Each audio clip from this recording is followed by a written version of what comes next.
భారతదేశం మీద జరిగిన ఉగ్రదాడికి ప్రతీకారంగా పాకిస్తాన్ మీద భారత సైన్యం ఆపరేషన్ సింధూర్ని సమర్థవంతంగా నడిపింది. ఒకవైపున పాకిస్తాన్ కాల్పులు జరుపుతున్నా, క్షిపణులు ప్రయోగిస్తున్నా సరే భారత సైన్యం సరిహద్దుల్లో నిలబడి మనలందరినీ కాపాడింది. ఇక్కడ మనం నిద్రపోతా ఉంటే సరిహద్దుల్లో ఉన్న సైనికులందరూ కూడా కంటి మీద రెప్పయ్యకుండా రాత్రులంతా పగలంతా మేలుకోవడం వల్లనే ఇది సాధ్యమైంది. మనం ఈ రోజు కుటుంబాలతో సంతోషంగా ఉన్నామంటే మన సైనికులు వాళ్ళ కుటుంబాలను వదిలిపెట్టి వాళ్ళ నక్కనో చెల్లినో అమ్మనో పిల్లలను అందరినీ వదిలిపెట్టి మన కోసం సరిహద్దులో పహారా కాస్తున్నారు కాబట్టి మనం ఈరోజు సంతోషంగా ఇంట్లో గడపగలుగుతున్నాం. ఈ రోజు మనం ప్రాణాలతో ఉన్నామంటే మన ప్రాణాలకు సైనికుల ప్రాణాలు అడ్డు వేయడం వల్లనే, మన కోసం ప్రాణాలు ఇస్తానికి సిద్ధపడడం వల్లనే ఈరోజు సాధ్యమైంది. ఒక్క మురళీ నాయక్ గురించి ఆలోచన చేయండి.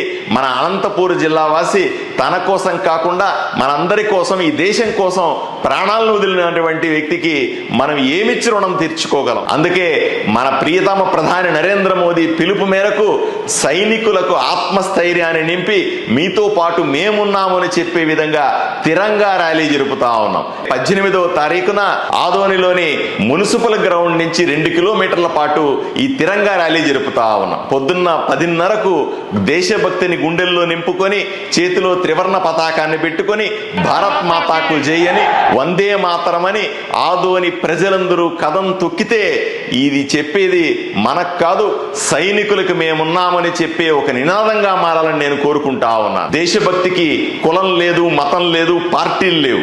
అన్ని కులాల వాళ్ళు కలిసి, అన్ని మతాల వాళ్ళు కలిసి, అన్ని పార్టీలు ఏదో అధికారంలో ఉన్నామని Bharatiya Janata party, Telugu Desam party, Janasena party చేసుకోవడం కాదు. ప్రతిపక్షంలో ఉన్న వైఎస్ఆర్సీపీ కార్యకర్తలని, నాయకులందరినీ చెప్తా ఉన్నాను. అలాగే కాంగ్రెస్ పార్టీ అయితేనేమి, కమ్యూనిస్టులు అయితేనేమి, మిగతా పార్టీలు అయితే అందరూ కలిసి ఈరోజు దేశభక్తిని నింపుకొని అందరూ కదం తొక్కాలని, అందరూ ఒకటై భారతదేశ సైనికులకు మద్దతు తెలపాలని నేను మిమ్మల్ని కోరుకుంటా ఉన్నా. కేవలం మనం వాట్సాప్లోనో టీవీలోనో కూర్చొని కమాన్ కమాన్ బాగా ఫైట్ చేయండి అనడం కంటే, మీతో పాటు కూడా మీరు సరిహద్దుల్లో ఏ విధంగా పోట్లాడుతున్నారో అదే విధంగా ప్రతి గ్రామంలో, ప్రతి ఊరిలో కూడా మేము తిరంగా ర్యాలీల ద్వారా అదే విధంగా మీకు మద్దతు తెలుపుతామని సైనికులకు చెప్పాల్సిన అవసరం ఉంది. ప్రధాని నరేంద్ర మోదీకి మద్దతుగా నిలబడాల్సిన అవసరం ఉంది. ఎవరు కూడా అనుకోవద్దు మమ్మల్ని వ్యక్తిగతంగా పిలవలేదు, వ్యక్తిగతంగా పిలిస్తేనే మేము ఈ ర్యాలీకి వస్తామని అనుకోవడానికి వీల్లేదు. ఇది దేశానికి సంబంధించిన అంశం, సమాజానికి సంబంధించిన అంశం, సైనికులకు సంబంధించిన అంశం.